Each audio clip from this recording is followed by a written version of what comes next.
Scientist Richard Dawkins spent years attacking Christianity and religious belief in general, and was a hero on the left for doing so. But now Dawkins himself is becoming persona non grata on the left.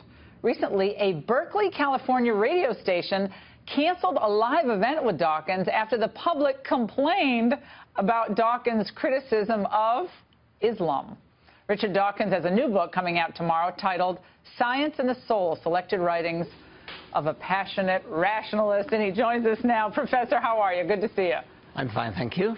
So tell me what happened here. This is wild. I mean, I've watched your old debates with Dinesh D'Souza online. I mean, you guys have great audiences, great participation.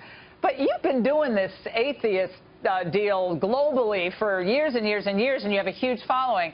But then you come against all the tolerant ones at Berkeley. What happened? Well, when you say the public complained, I think about one person might have complained. If you actually look at the website of that radio station, their own website, I think it's running something like 97% condemnation of them. And 4% condemnation of me. You're absolutely right. I'm an equal opportunity religion basher. I've been criticizing all religion, mostly Christianity, for years. But you can do that as much as you like with the regressive left. As soon as you criticize any aspect of Islam, they come down on you like a ton of bricks. Why they have this double standard is a big mystery.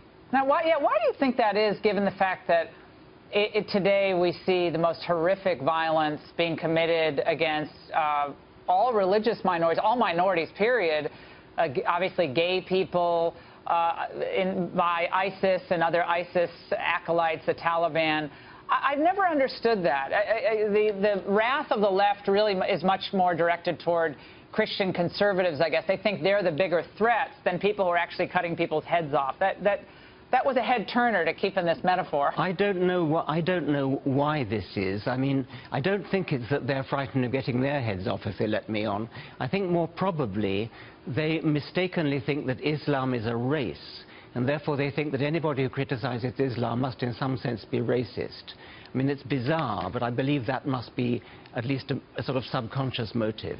So what does that mean about all your readers, though? Most of them come from the left. I mean, if they actually, if so many of these people think Islam is a race, I mean, that's a lowbrow beyond lowbrow, isn't it? I regard myself as on the left, and I think it's an extremely unpleasant new phenomenon. It's now called the regressive left. It's only a minority of the left, but it's a very unpleasant and very unfortunate one.